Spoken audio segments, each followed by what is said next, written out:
Ang pagbubuntis at panganganak ay dalawang mahalagang yugto po sa buhay ng isang babae.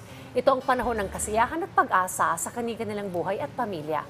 Ngunit sa likod po ng mga ngiti at kasiyahan na dala nito, mayroong ilang mga ina na nakakaranas po ng isang nakababahalang kondisyon na kung tawagin po ay postpartum depression. At para bigyan po tayo ng malawak na kaalaman patungkol sa kondisyon na postpartum depression, ay makakapanayan po natin ang albigay ni si Dr. May Siki Young. Magandang umaga po at welcome sa ating Rise and Shine Pilipinas. Magandang umaga. Magandang umaga po, Magandang Doc. umaga. Si Diane Querer po ito at Audrey Goreseta. Alright, Doc, marami po sa mga Pilipino ang wala masyado pong ideya sa kung ano nga ba itong kondisyon na postpartum depression. Maaari niyo po bang ipaliwanag po sa aman ito, Doc? Ang postpartum depression is matinding mental health condition na nangyayari sa mga babae pagkatapos nila manganak. The emotion is overwhelming, no? Minsan galit sila, irritable sila, umiiyak sila, na hindi nila din minsan maintindihan bakit. So minsan it can last for weeks, no? Ilang linggo lang. Minsan humahaba siya hanggang taon na hindi na napapansin. So medyo nagiging mas common na siya lately, and ang awareness, kahit na mabagal, dumadami na rin yung mga taong nakakaalam about postpartum depression. Well, sa emosyon na ito ng kapapanganak pa lang na ina, hindi anong kaibahan po nito, doktora, sa pangkaraniwang mood swings o bad mood lamang? Yes. May isa tayong tinatawag na postpartum blues versus postpartum depression. Yung postpartum blues is mas milder. So, makikita mo minsan, magtataka ka, bakit nanganak yung babae, dapat masaya siya, bakit siya umiiyak? Nakapagod din kasi hormonal changes. Now, it's similar to postpartum depression, but the postpartum blues mas maikse. So, sabihin natin, in 2 to 6 weeks, better na siya. So, iiyak siya, mapapagod siya, at saka nakakapagsabi siya na parang, napapagod ako, no? Tulungan mo naman ako, ganyan. Postpartum depression, parang mas matindi, no? So as you can see, as you go along, habang tumatagal, lalo siyang lumalala. Grabe siya umiyak, grabe siya magalit, maliban sa irritable siya, nagigilty siya, minsan hindi siya makatulog, sobra, no? Pati sa baby niya, nagigilty siya, minsan galit siya sa baby niya, galit siya sa asawa niya, pati kaibigan niya, ayaw niya na makausap, ayaw niya na rin makita, no? So, and pag ganito, it can get worse and worse. Makikita mo palala ng palala. The important thing is pansinin natin at agapan natin as early as possible. Oo, grabe. Heightened yung emotion. Tapos sabi ni Doc, prolonged, ano? Compared dun sa sinasabi niya nga, postpartum blues. So, paano aagapan ito, Doc? Ano yung mga dapat gawin? Ang pinaka-importante is to know and to admit that there is a problem. Minsan kasi nakikita na pero ayaw pa rin magpatingin. So that is one of the most important thing, no? So, minsan yung babae mismo, yung ina, hindi niya nararamdaman yun. Ganun lang siya kasi tinatry niya gawin lahat na nag-guilty siya. The partner is very important, no? Yung asawa o yung partner, na tulungan siya talaga. And ang pinaka-importante also is to talk to your doctor. Usually naman after manganak, may check-up pa, di ba? So kung may problema, magsabi na kayo kaagad sa doctor, and then the doctor will guide you along the way. And the important thing also is to help the mother. So maliban sa malaman ng partner na, magpa-check tayo, ganyan, tingnan natin kung may problema ba o napapagod ka lang.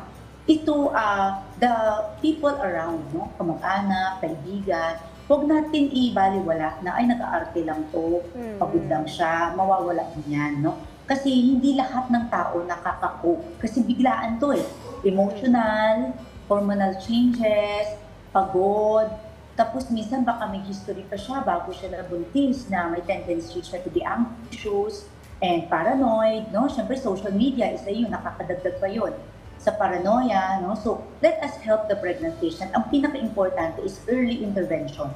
Maaga pa lang, tulungan na natin siya para hindi siya lumala. Ang unang makakapansin nga siguro nito, kagaya yung sinabi ni doktora, yung partner. Yung asawa mo, oo. Kaya sabi niya, kailangan importante yung support ng partner o ng asawa kapag ka nasa ganito nga stage, yung isang babae. Ano po ba yung, kumbaga, mga sintomas pa na dapat bantayan po ng kuwari ng partner o mga nakapaligid po sa inyo, aside of course dun sa mga heightened emotions. Ano pa yung kumbaga po pwede po nating maging sign na ito ay postpartum depression and paano po ito idadiagnose po, Doc? So, maliban sa mga sinabi ko kanina, minsan talagang hindi sila nakakatulog. As in, walang tulog. So, kung walang tulog, nag-aalaga pa ng bata, hindi makatulog, minsan pati breastfeeding, hindi nila kaya, no? At saka ayaw nila makipag-usap kahit kanino.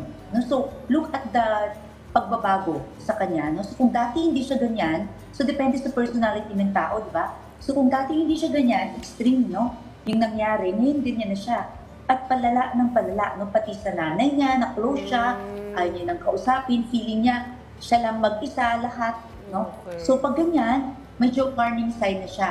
Ang pinakamalala kasi nito, if you don't interfere no, or intervene, may suicidal tendencies yung iba. Ganun. Yung iba, extreme, napapatay pa nila yung anak nila. No? But sometimes they're not aware no, na ganun na sila kalala. So, aside from that, when you see a doctor, as I say, pagkatapos ng panganganak, yung ina may check-up talaga yan dapat sa doctor. Magsabi na kayo, magsabi na rin yung partner. Kaya importante talaga na kung may concerns, kasama yung partner sa check-up. Kasi minsan yung ina mismo hindi niya napapansin eh. Yung partner mo mismo magsasabi sa doktor. And then, if we really feel like it's postpartum depression, i-refer namin kayo sa psychiatrist, no? And the psychiatrist can assess again the patient. Titingnan natin kung kaya ba ng therapy lang o kailangan niya ng medication. And pag binigyan naman ng medication, the doctor will make sure it is okay with breastfeeding. And then, papahingi naman natin yung ina, no? Kasi minsan, yung ina din, feeling niya, kailangan siya lahat. No? Parang ayaw niyang magpatulong, pero nakakapagod, no? So, it also adds up to the depression, yung pagod. At saka, kung kaya, eventually, happy hormones, kung kaya mag-exercise, nakakatulong siya sa recovery. Ang Well, hirap ano? kaya nga eh. Explain ni Doc, no? Curious ako kung dito sa Pilipinas, maraming cases ng ganitong klase ng meron sa isang postpartum depression.